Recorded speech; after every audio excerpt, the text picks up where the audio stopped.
and welcome. This is just such a strange vehicle. I am in the Alfa Romeo Stelvio Quadrifoglio. As you can see, I can't wipe this smile off my face. This thing it's bizarre to me because I know internally that SUVs don't work as sports cars. I know that shouldn't be a thing. SUVs suck to drive, and I don't mean that in a way like they're not comfortable or it's not pleasant to go on a road trip in an SUV. I mean that from an enthusiast standpoint. They're not good cars to drive. They're not exciting to drive. And I think there's three main reasons for that. First of all, SUVs are big, and the bigger the thing is, the more detached you feel from it. I feel like, an extreme example would be like, do you think the captain of an aircraft carrier is like, yeah, like I really feel this thing going around? It's just kind of this clueless thing where you're just wandering out at sea. It doesn't feel connected in any way. On the opposite end, if you get in a go-kart, you feel absolutely everything. The thing's really tiny, and as a result of it being so tiny, you know where everything's at. You feel very connected to it. That's the reason one why SUVs suck. Reason two why they suck to drive is because they're so heavy, and this thing here weighs 4,400 pounds. It's a heavy thing, and weight is the enemy of everything that's good about driving. Handling, braking, acceleration, it all gets worse with weight. And finally, the center of gravity. And so in an SUV, the center of gravity is going to be higher than in a car. And with a high center of gravity, you start to get more body roll, you start to get more body movement, and you get this uncertainty associated with it. It's not as connected, and you're just not sure about what it's doing. Again, going back to that go-kart, very low weight and very low center of gravity, and you feel absolutely everything. So you feel super connected. But what we're in right now, this Stelvio, it's just crazy. It feels so good. I mean, not only is this the best SUV from a driver's perspective that I've ever driven, it's one of the best cars I've ever driven. I mean, this thing is truly phenomenal the way that it handles.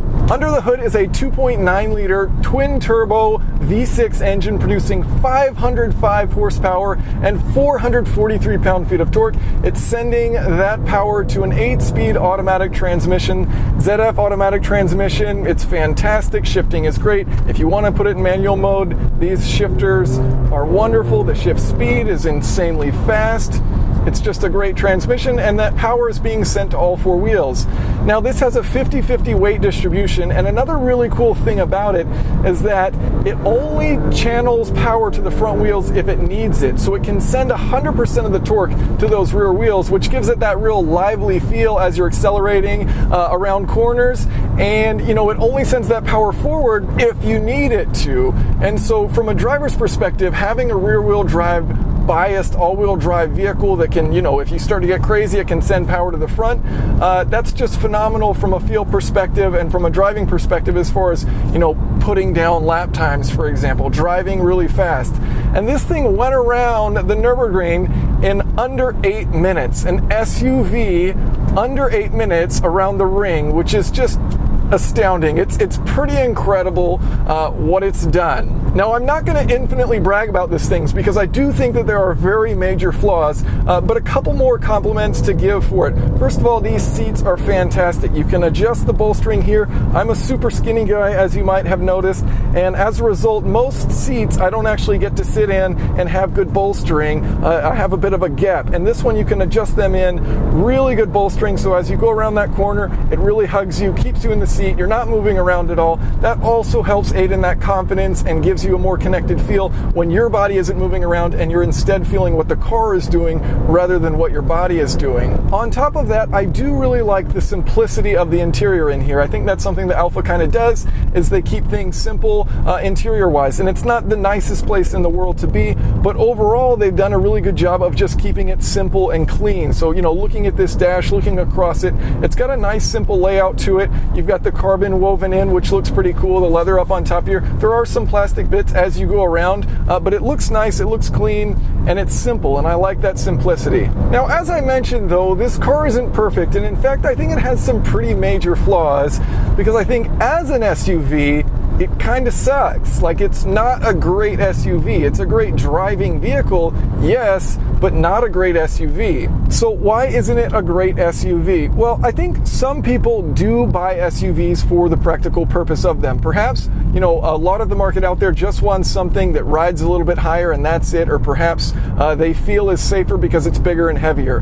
But I think some people genuinely do buy SUVs because they want the practical aspects of it.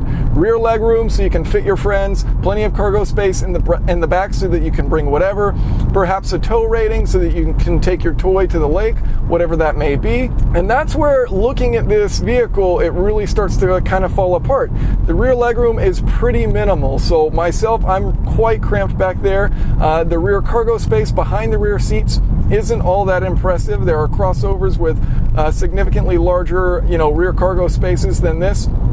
And the tow rating, it's kind of surprising. I mean, when you think of this like sporty SUV, I guess you don't think so much about a tow rating, but it's only 3,000 pounds. And so, okay, maybe you're thinking, well, none of that all sounds all that bad. But consider that this car starts at $80,000. And there's a couple other fast SUVs out there which you can purchase for $80,000 or around that price range. One of them being the Dodge Durango SRT, which has the 6.4 liter, crazy fast vehicle, 0 to 60 in 4.4 seconds. This is 0 to 60 in 3.6, so yes, it is faster. But the Dodge Durango, 8,700 pound tow rating, much higher tow rating. It's got almost 7 inches more rear legroom. It's got triple the cargo space behind the rear seats. That's because, of course, it's a 3-row. So if you do put up the 3-row, then you're going to have a little bit less. Talking about boring SUVs, I don't mind all that much that I am surrounded right now by these dump trucks. Looks like they're actually turning off, so perhaps we'll have some clean road again. That is quite nice. Adios, dump trucks.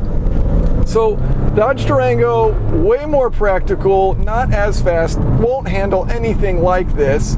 But then the other option is the Jeep Trackhawk, which yes, is a bit more expensive, about $86,000, but this car as equipped is $85,000, so not a huge difference. The Jeep Trackhawk, which, 0 to 60 in 3.5 seconds, so just a hint quicker than this Alfa Romeo, has a tow rating 7,200 pounds. It's got almost 7 inches more of rear legroom. It functions as an SUV, even though, it's this 6.2 liter supercharged Hellcat engine beast of a vehicle. It also functions as an SUV. So part of me thinks if you're buying an SUV and you want it to be fast, then you would buy a Trackhawk or a Dodge Durango SRT. If you're buying something that's really sporty, but you kind of want it to be an SUV and not as practical, then you could get the Stelvio. And so, if this was the only car Alfa Romeo made, I would just praise it endlessly. But they happen to make the Giulia.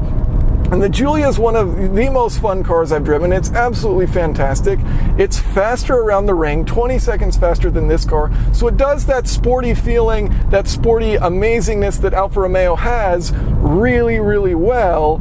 And it doesn't have weird sacrifices like this does, because this is an SUV. So sure, maybe it's mildly more practical than the Giulia. You probably can't tow with the Giulia, but 3,000 pounds isn't all that much. You don't have all that much cargo space. Double in the Grand Cherokee, triple in the Durango. So to me, at the price point it's at, it's a really strange vehicle because it's an SUV that's amazing to drive, which no other SUV is, but it's a bad SUV for being an SUV. So again, I have very mixed feelings about this car. I'm not sure what to think about it, but those are my thoughts. If you want the best driving SUV on the planet, I haven't driven the Lamborghini Urus. Maybe that car's fun, but this thing is truly phenomenal to drive. And it's going to have, I guess, a little bit more cargo space than the Giulia. So you can spend more money than the Giulia. I think that starts at $74,000, so $6,000 more. You can ride up high and not seem to sacrifice the handling, benefits or the handling benefits of a car. So yeah, it's a very interesting vehicle. I have quite enjoyed driving it. It is just a ton of fun. But if you want, the fastest practical SUV, I guess, then you would just get a Trackhawk. So, I don't know. Mixed feelings. Anyways, that's the end of my rant. I hope you all are having a wonderful day and enjoyed watching this. Thank you so much. If you have any questions or comments, of course, feel free to leave those below.